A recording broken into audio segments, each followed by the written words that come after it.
Toto je jedno z mých nejoblíbenějších písem a pochází z Izajáše 41:10. Začíná to slovy. Vždyť jsem tě vyvolil a nezavrhl jsem tě. Takže jsi vyvolený. Jsi vyvolený Bohem a on říká, že tě nikdy nezavrhne. Jsi důležitý, miluje tě.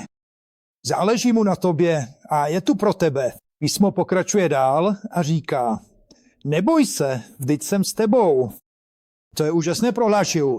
Neboj se, vždyť jsem s tebou. Nenech se zvyklat, vždyť jsem tvůj Bůh. Můžeme důvěřovat našemu Bohu. Můžeme utíkat k našemu Bohu. Můžeme skočit do jeho náruče a on je tu pro nás. Je tu pro nás. Miluje nás bezpodmínečně 24 hodin denně, 7 dní v týdnu.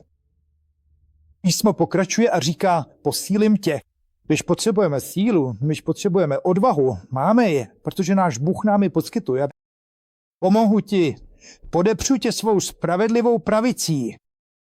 Takže když potřebujeme sílu, když potřebujeme jistotu, když si nejsme jistí budoucností, kam jdeme? Jdeme k Bohu. Jdeme k Bohu. Aleluja. Existují dva způsoby, jak žít. Je tu boží cesta a cesta světa. A s boží cestou máme vítězství. Můžeme důvěřovat. Můžeme věřit a víme, že nás nikdy neopustí ani nezanevře. To je jeho zaslíbení. To je jeho zaslíbení. Aleluja. Bůh je naší odpovědí v každé situaci. Nezáleží na tom, čím dnes procházíte. Bůh je vaší odpovědí. On je vaší odpovědí. Aleluja. Víte? On je naší odpovědí. Dává nám věčný život.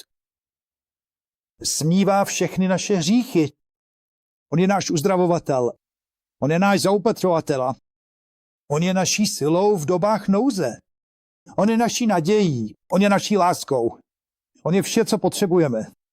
Takže dnes, když procházíme těžkostmi, jděte k Bohu. Důvěřujte v něj. Mluvte s ním. Věřte v něj. Ponožte se do písma a zvítězíte. Aleluja. Děkuji ti, Ježíši.